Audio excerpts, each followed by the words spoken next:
தன்னோட அனுமதி இல்லாம தன்னோட பாடல்களை மேடையில பாடக்கூடாதுன்னு இசையமைப்பாளர் இளையராஜா, பாடகர்கள் எஸ்பி பாலசுப்ரமணியம், அவரோட மகன் எஸ்பிபி சரண், பாடகி சித்ரா உள்ளிட்டோருக்கு வழக்கறிஞர் மூலமா நோட்டீஸ் அனுப்பின விவகாரம் சினிமா துறையில பெரிய பரபரப்பை ஏற்படுத்தி இருக்கு.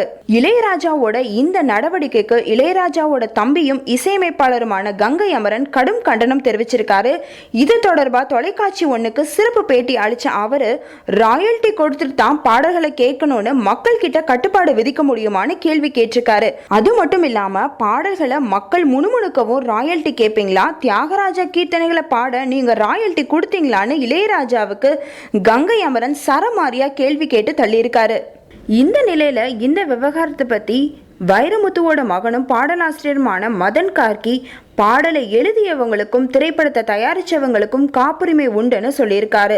மேலும் பாடலாசிரியர்கள் காப்புரிமை நோட்டீஸ் அனுப்பினா இளையராஜாவே மேடையில அவரோட பாடல்களை பயன்படுத்த பாடலாசிரியர்கள் கிட்டையும் தயாரிப்பாளர்கள் கிட்டையும் முன் அனுமதி வாங்கிட்டு தான் அவரோட பாடல்களை பாட முடியும்னு மதன் கார்கி தன்னோட கருத்தை பளிச்சுன்னு சொல்லியிருக்காரு. இந்த செய்தி உங்களுக்கு பிடிச்சிருந்தா லைக் அண்ட் ஷேர் பண்ணுங்க. உங்க கருத்துக்களை எங்களுக்கு கமெண்ட் பண்ணுங்க. மறக்காம NET TV for your subscribe பண்ணுங்க.